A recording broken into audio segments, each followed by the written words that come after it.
Let me begin by giving you just a few stories. We're wired for story. Our brains are forever wired for listening to beginning, middle, and end stories. One of the most interesting ladies I worked with was a woman who was just a little over 50, extremely attractive, very successful family, successful marriage, successful. And she brought me a shoebox when she came to see me, a shoebox of prescriptions and supplements from a longevity institute that were for keeping her healthy and for keeping her well.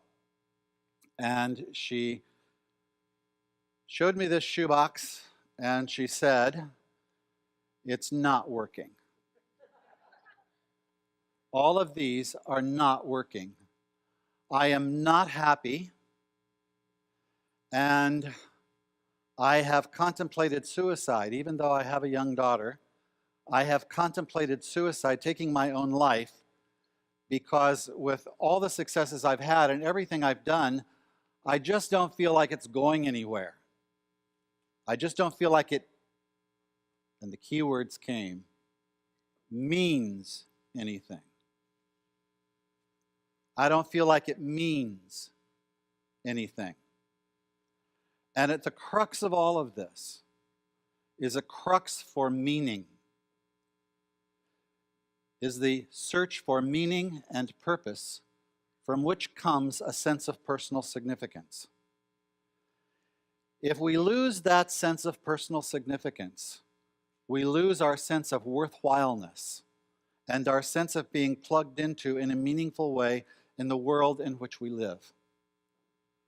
That purposefulness, that sense of meaning, I call meaning making, is something that all of us are engaged in all of the time. We're all the way throughout all of our life to the end of our lives engaged in meaning making.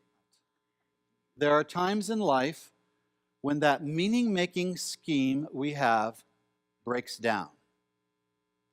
And the old things that gave us meaning, here was a woman who had a wonderful marriage, a beautiful daughter, a successful life, and a shoebox, evidence of the fact that she had lost meaning. She had lost a sense of personal significance as she moved into as she was trying to move into a new stage in her life. And this is what's true about us, is that we have stages in life, stages of meaning. And the big threat to all of that is when one stage of meaning no longer gives us the same meaning that it did before, and we go through a transition to a new stage of meaning.